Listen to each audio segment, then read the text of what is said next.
So, welcome back to another chismis. Charot. Isang magandang araw sa inyong lahat dyan. So, ayan nga guys, ang daming nagtatanong sa akin, nagme-message sa akin dun sa may messenger ko sa Facebook account. Kung, sa Facebook page ko pala, kung kamusta na nga ba kaming dalawa ng biyanan ko dito sa bahay. So, ayun nga guys, bago natin simulan, may kikwento ko sa inyo. Kasi nung nagtatrabaho ako guys sa Abu Dhabi noon, marami akong nagiging kagalit. Hindi kagalit, pero alam mo yung first impression talaga namin is maldita siya, maldita ako, ganun. Tapos, bigla kaming nagiging close. So, ganyan guys, parang dalawang babae yung naranasan kong magkaganon na magkagalit kami tapos bigla kaming nagka-close.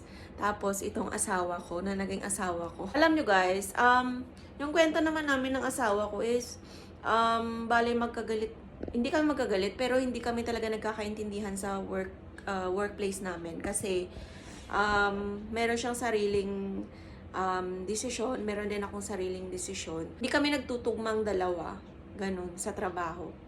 Pero kaming dalawa yung nagkatuluyan. At the end of the day, parang nagkaintindihan kaming dalawa. Tapos, ito namang dalawang babae na naging ka-close ko is yung isang villa mate ko, tapos isang katrabaho ko din. So, yung first impression namin is maldita siya, maldita ako, ganun. So, ayun, ang daming nangyari. Tapos, at the end of the day, naging close friends kami. At hanggang ngayon, kahit nandito ako sa India, is talagang nagme-message at nagtatawagan pa rin kami. So, ganun guys. Doon ko natutunan talaga na yung mga nagiging ka-close ko talaga is talagang nagiging kaaway ko. So, i-compare ko doon sa nangyari sa amin ng biyanan ko. So, yung pagdating ko dito guys is talagang ang bait-bait talaga sa akin nung biyanan ko guys. Wala talaga akong masabi. Nakikita niyo naman sa mga vlog ko, 'di ba? Na masasaya kami. Pagdating ko dito guys, na ikakasal kami ni Huda, nagstay nga ako sa hotel, 'di ba? So binisita ako ng biyanan ko doon sa may hotel, kasama niya yung dalawa niyang anak, dalawa kong hipag. Tapos, yung unang binigay niya sa akin guys is isang silver ring. Ito pakita ko sa inyo, wait. Itong ring na to, sorry ano na yung nail polish ko. So, ito yung ring na ibinigay niya sa akin, yung silver ring na to guys, na nasa gitna. Ayan. So, yun yung binigay niya sa akin ha. Tapos, noong mga sumunod na araw, ito naman yung ibinigay niya sa akin. Ito yung para siyang engagement ring. Kasi, iba yung iba yung kultura ko, iba yung kultura nila. So, hindi namin ginawa yung kagaya kay Choti na engagement, parang ganun.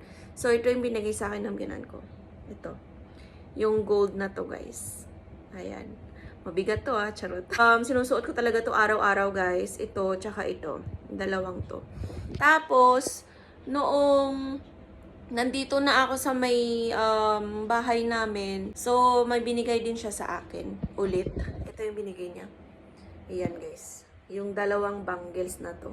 Ayan, gold din yan, guys. So, ito yung parang pina-welcome niya sa akin. Talagang pinasadya niya to, guys. Dalawang, dalawang bangles na to. Kasi dito, guys, sa village namin, mostly, yung mga daughter-in-law dapat nakasuot ng gold. Kasi kapag hindi, para magmumukha ka ditong kawawa at saka mahirap. Parang ganun yung ano nila ganun yung mindset nila dito. So, iba yung mindset nila dito, iba rin sa Pilipinas. Kasi pag nakasuot ka ng mga gold guys, sabihin sa'yo, diba, mayabang ka na doon sa may Pinas. Pero pag nandito sa India, normal lang talaga sa kanila na magsuot ng mga gold guys. So, ang daming binigay sa akin ng biyanan ko, guys. May kwintas pa siya na ipapamana sa akin daw. Yung, nakita niyo yung suot-suot ko na kwintas, yung malalaking gold. So, ayun, sa akin din yun mapupunta. Kasi nag-iisang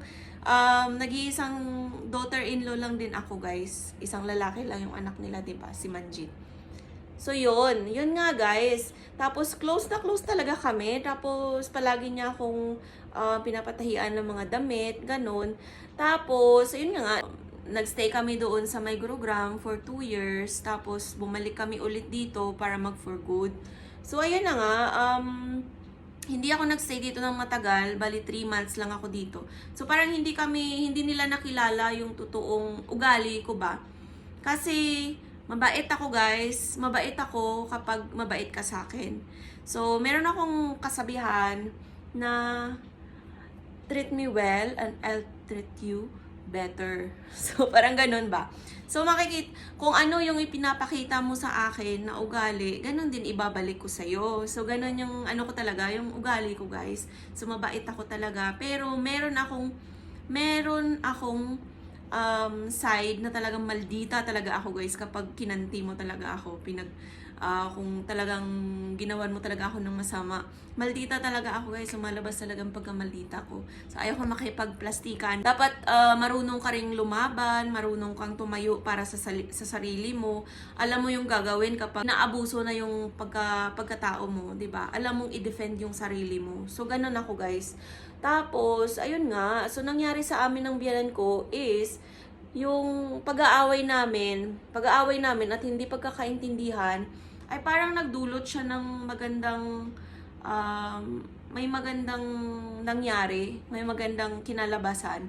Kasi, after namin mag-away nun guys, grabe yung away nga namin, sabi ko, hindi ko na nga ikikwento dito kasi hindi na kailangan. So, ayun, basta away magbiyanan talaga guys, ganon. So, parang muntikan na akong mauwi din sa Pilipinas, ganon. Ang nangyari kasi noon, after namin mag-away, parang nag-sorry ako, of course, nag-sorry talaga ako kasi grabe talaga yung, tapos buntis ako nun guys, 2 months pregnant talaga ako nun, so parang siya yung pinaglilihian ko, yung galit ko talaga ay sobra-sobra, parang nawala yung respeto ko sa kanya guys, Diyos ko patawarin niyo ako, ganun, so nawala talaga yung respeto ko sa kanya, sinasagot-sagot ko siya, so nag-sorry ako sa kanya guys, tapos siya din nag-sorry sa akin, nagkapatawaran kaming dalawa. Tapos, pagkalipas ng mga ilang weeks, ilang months, ayun, parang unti-unting nanumbalik yung kung ano kami dati. Naiyak ako. So, dahil dun sa pag-aaway namin, is nakilala namin yung isa't isa, kung ano yung ayaw niya at ayaw ko din. So, may magandang naidulot guys. So, nagkakilala talaga kami ng lubusan. So, yun nga yung kagandahan, kapag nag-away kayo, doon mo matitest kung hanggang saan yung galit, yung tampo or something, talagang makikilala mo yung isang tao kung talagang nagkagalit talaga kayo. So, ayun, nagkapatawaran kami ng biyenan ko guys. Tapos, ngayon, nagiging okay na yung relasyon namin. Tapos, unti-unti na nanunumbalik yung pagtitinginan naming dalawa. Charot. Nagiging back to normal na yung samahan namin dito sa loob ng bahay. Which is, yun naman talaga yung gusto ng asawa ko guys. Na maging okay kami. Kasi at the end of the day, dalawa lang kami dito maiiwan. Pag umalis na si Choti, pag nagpakasal na siya, kaming dalawa na lang ng biyanan ko nandito. Tapos yung si Papa, tapos si Manji, tapos yung mga anak namin. So, kami-kami na lang dito guys. So, kasi habang buhay guys, dadalhin natin yung galit natin sa puso natin. Kasi, syempre, hindi permanente yung buhay natin dito sa mundo, diba? Doon talaga ako lagi nagbe-base kapag nagagalit ako sa isang tao. Parang temporary lang talaga siya guys. Kasi, naiisip ko na laging hindi talaga tayo permanenteng nabubuhay dito sa mundo. Kailangan din nating matutong magpatawad, maging masaya at tawag nito, i-accept kung ano yung mga pagkakamali nating nagawa. Ayun lang guys. Ako na tao talaga guys, hindi talaga ako yung nagtatanim ng galit sa isang tao na habang buhay galit na galit talaga ako. So may mga pagkakataon talaga na kailangan mo din magpatawad at kailangan mo mag-adjust sa sitwasyon, kung ano yung sitwasyon na nakikita mo, ganun. So para na rin sa asawa ko tsaka sa mga anak ko, ayun.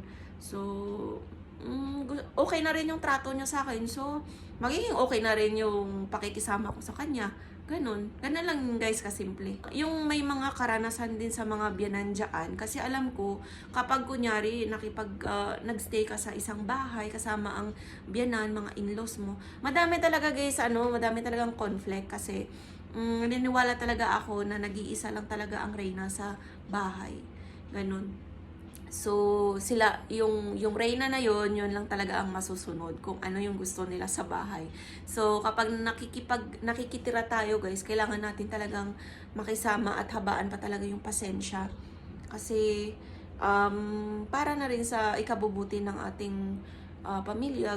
Kasi yung asawa din natin mahihirapan eh. Kagaya dun sa asawa ko, nung nag-away kami nung biyanan ko, grabe guys, hirap na hirap siya, hindi siya makatulog sa gabi. So, nare-realize ko din na sabi ko, parang it's time na din siguro na ayusin yung gusot namin ng biyanan ko. Okay naman guys yung biyanan ko, mabait, okay naman siya guys, kaso na yun lang talaga yung nangyari sa amin na talagang hindi kami plus pa, hindi kami nagkakaintindihan sa lengguwahe guys. So nagalit ako, nagalit siya.